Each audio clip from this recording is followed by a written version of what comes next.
صدوق کی کتاب ہے عیون و اخبار رضا. اس عیون و اخبار رضا کے اندر امام رضا سے منسوب کرتے ہیں جناب شیخ صدوق، جو میرا موضوع تھا، کہ جب معصوم سے پوچھا گیا، امام سے پوچھا گیا کہ فرمائیے کیا آپ عام انسانوں کی طرح ہیں؟ تو حضرت نے فرمایا غیر مشارکین للناس فی احوالہم. جملہ امام رضا کا ہے. صلوات پڑھیں محمد و آل محمد.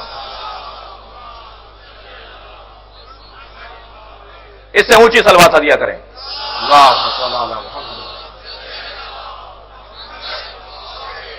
فرماتے ہیں کہ ہم احوال میں، حالات میں لوگوں کے ساتھ شریک نہیں ہیں. آپ ذرا حالات کے اوپر تشریح کیجئے، بتائیے حالات کہتے کسے ہیں جس میں امام معصوم نبی مکرم لوگوں کے ساتھ شریک نہیں ہے. احوال کہتے کسے ہیں؟ حالت کی جگہ، حالت کی جمع احوال. سونا ایک حالت، جاگنا ایک حالت، بیٹھنا ایک حالت، چلنا ایک حالت. یہی حالتیں ہیں. ہم مختلف حالتوں میں ہوتے ہیں.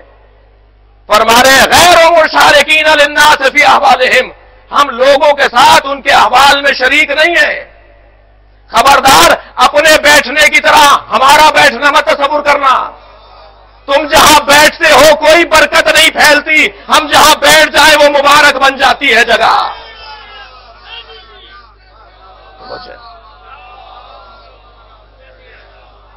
ہم اگر سو جائیں تو ہمارا سونا اللہ کی مرضیوں کو لے آتا ہے. ہم اگر جاگ رہے ہوں تو ہمارے جاگنے سے صبح سانس لیتی ہے. بس صبح اذا تنفسا، وہ بھی تو یاد کرو کہ جب صبح سانس لیتی ہے وہ کون ہے جس کی وجہ سے صبح سانس لے رہی ہے؟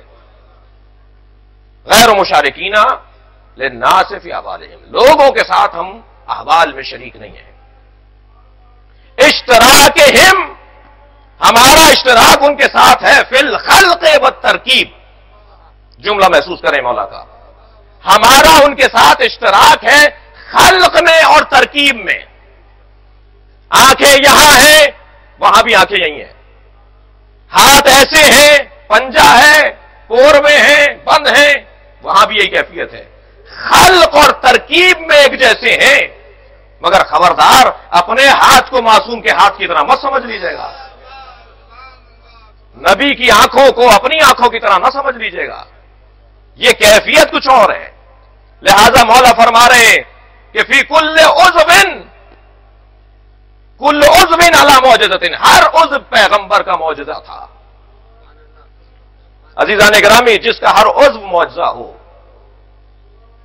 اس کی بدن مبارک کی کیفیت یہ ہے تو اس کے روح کی کیا کیفیت ہوگی؟ اور فرما رہے ہیں پورے انسانوں کے روحوں کو جس وجود سے خلق کیا گیا ہے، ہمارے بدن کو اس سے خلق کیا گیا ہے. اس جملے کو سمجھنے کے لیے حدیث سے ماخوذ ہے. اس جملے کو سمجھنے کے لیے کہ معصوم فرما رہے ہیں کہ جب لوگوں کی روحوں کو جس سے خلق کیا گیا ہے، ہمارے بدن کو خلق کیا گیا ہے، اس کو سمجھنے کے لیے ایک جملہ میں آپ کی سماعتوں کے حوالے کر دوں. ہم اگر روح کی کیفیت کو محسوس کریں تو جب ہم سو رہے ہوتے ہیں تو ایک لمحے میں ہماری روح ہی تو ہوتی ہے جو کراچی سے مدینہ پہنچ جاتی ہے، اور یہاں آواز لگی وہاں فوراً مدینے سے پلٹ کر کراچی میں آ جاتی ہے. کتنی دیر لگی ہے اسے یہاں سے وہاں جانے میں؟ توجہ نہیں کر رہے. کتنی دیر لگی ہے ہماری روح کو کراچی سے نجف پہنچنے میں؟ ایک لمحے میں نجف پہنچی ہے. اور جیسے ہی کسی گھر کے فرد نے آواز دی تو نجف سے ایک مرحلے کے اندر ایک لمحے میں کراچی آ گئی. معصوم فرما رہے ہیں جن سے روحیں بنی ہیں ہمارے بدن بنے ہیں. اب معراج پیغمبر سمجھ میں آئی؟ صلوات بھیجے محمد و آل محمد.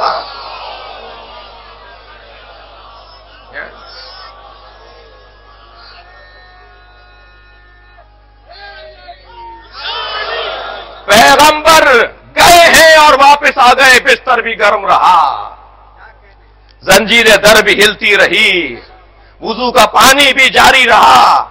اتنی سی دیر میں گئے اور آ گئے. کیا تمہاری روحیں اتنی سی دیر میں جاتی ہیں اور آ جاتی ہیں تو تمہاری روحوں کی طرح ہمارا بدن ہے. ہماری یہ معراج بدن ہی ہے، ہماری یہ معراج روحانی ہی نہیں ہے. صلوات پڑھیں گے اور محمد و آل محمد.